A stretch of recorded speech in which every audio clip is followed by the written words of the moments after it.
오늘 공부해 볼 말씀은 로마서 13장 13절입니다. 낮에 하듯이 우리가 정직하게 걸으며 흥청거리거나 술 취하지 말고 침실을 더럽히거나 방탕하지 말며 다투거나 시기하지 말자. 한 구절 속에 많은 명령들이 나오는데요. 차근차근 살펴보도록 하겠습니다. 먼저 낮에 하듯이입니다.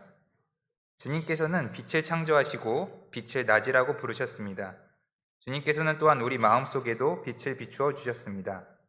데살로니가 전서 5장 5절에서 6절 보겠습니다.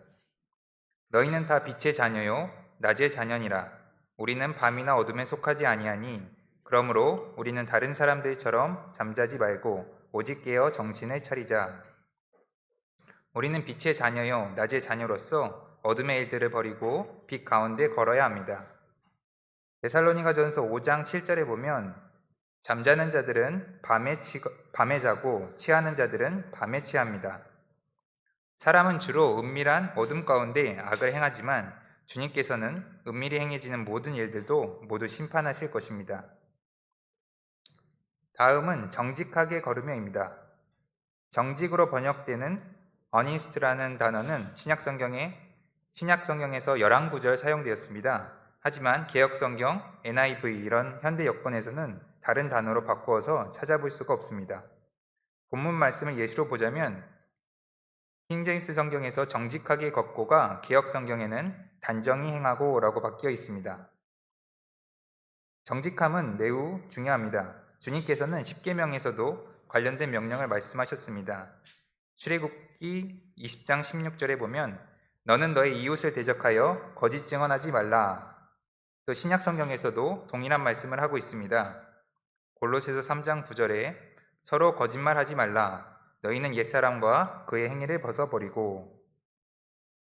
사람은 하루에도 수없이 거짓말을 한다고 하지만 우리 그리스도인들은 거짓말을 하지 않도록 노력해야 합니다. 또 주님께서는 거짓된 저울을 미워하시고 공정한 추를 기뻐하십니다. 우리는 일터에서 부당한 이득을 취하지 않도록 해야 합니다. 또 세금 문제에서도 정직해야 합니다. 다음으로 볼 부분은 흥청거리거나 술 취하지 말고입니다. 흥청거리는 것과 술 취하지 말라는 것을 묶어서 말씀하신 것을 보면 이 두 가지가 연관되어 있음을 알 수 있습니다.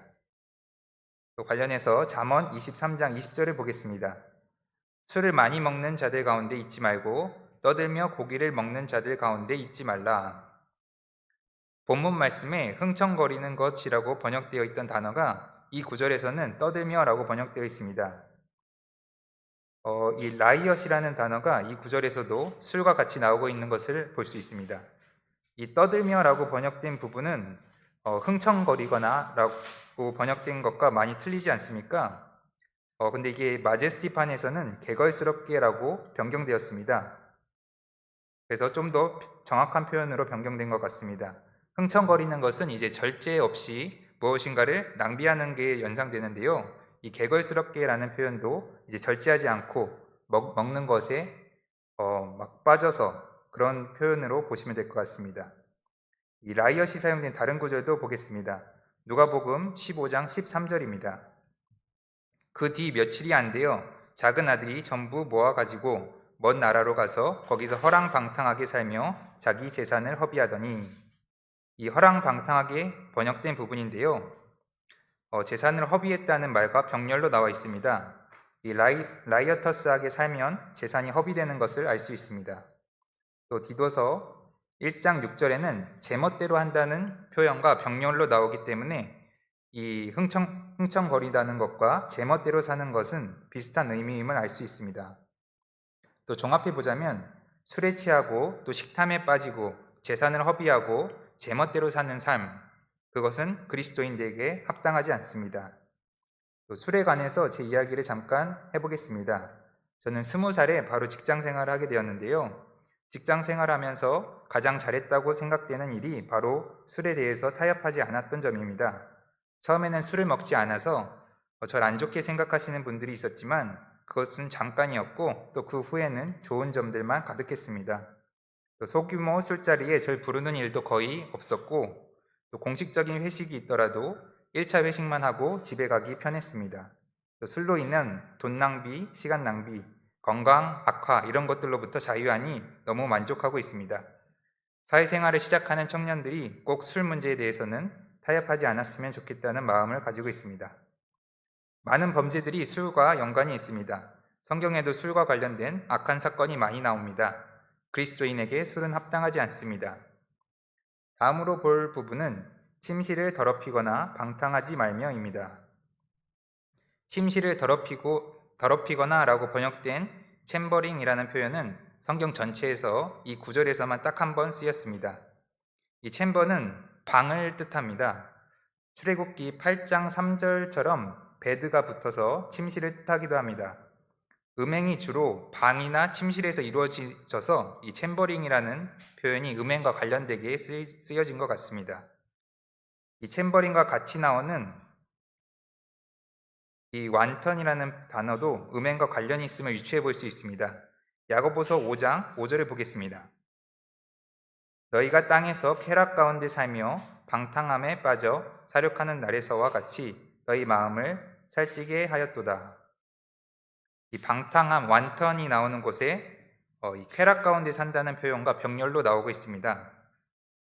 이 본문 말씀에 나오는 방탕은 음행과 관련된 육체적인 방탕임을 알 수 있습니다. 인류 역사는 음행으로 가득 차 있습니다.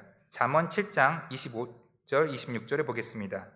너희 마음이 그녀의 길들로 기울지 않게 하고 그녀의 행로들 안에서 길을 잃지 않게 하라. 그녀가 많은 사람들을 상하게 하여 내던졌나니 참으로 많은 강한 남자들이 그녀로 말미암아 죽임을 당하였느니라. 여기서 그녀는 창녀를 말하는데요. 많은 강한 남자들조차 그녀로 인하여 무너졌습니다. 십계명에서는 주님께서 너는 간음하지 말라고 명령하고 계십니다. 또 너의 이웃의 아내를 탐내지 말라고 명령하십니다. 신약 성경에서는 음행으로부터 도망가라고 명령하십니다. 고린도전서 6장 18절입니다. 음행을 피하라. 사람이 행하는 모든 죄는 몸 밖에 있거니와 음행하는 자는 자기 몸에 죄를 짓느니라. 이제 다음으로 볼 부분은 다툼과 시기입니다. 이 둘도 서로 연관이 있음을 알 수 있습니다. 야고보서 3장 16절을 보겠습니다. 시기와 다툼이 있는 곳에 거기에는 혼란과 모든 악한 일이 있느니라. 이번에는 성경에서 다툼이 생기는 원인들을 찾아보도록 하겠습니다. 잠언 22장 10절에 보면 비웃는 자, 조롱하는 자로 인해서 다툼이 생깁니다. 또 잠언 26장 20절에 보면 소문을 퍼뜨리는 자로 인해서 다툼이 생깁니다. 잠언 26장 21절에 보면 논쟁하기 좋아하는 자로 인해서 다툼이 생깁니다. 신약 성경에서도 어리석고 무식한 논쟁들을 피하라고 명령하고 계십니다.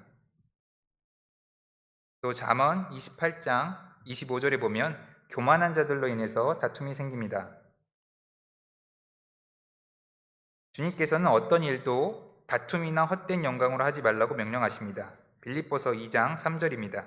어떤 일도 다툼이나 헛된 영광으로 하지 말고 오직 겸손한 생각으로 각각 자기보다 남을 더 낮게 여기며. 이제 시기에 대해서도 살펴보도록 하겠습니다. 잠언 14장 30절입니다. 건전한 마음은 육체의 생명이나 시기는 뼈를 썩게 하는 것이니라. 시기는 결국 자기 자신을 병들게 한다는 말씀입니다. 시기심이 생긴다면 자신의 영육의 건강을 위해 하루라도 빨리 떨쳐버리는 것이 좋습니다. 마태복음 27장 17절 18절을 보면 이스라엘 종교 지도자들이 예수님을 붙잡아 넘긴 것은 시기심 때문이었음을 알 수 있습니다. 또 사도행전 7장 9절에 보면 요셉이 형제들에 의해서 팔려 넘겨진 것도 시기 때문이었습니다. 요셉은 예수님의 완벽한 모형이 됩니다.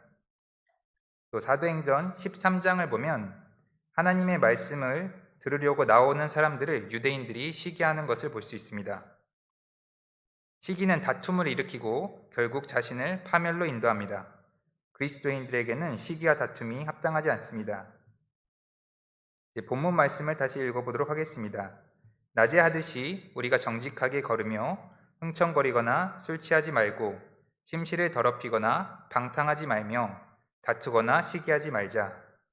오전 성경 공부는 이것으로 마치고 각자 기도하시면서 오전 예배 준비하시도록 하겠습니다.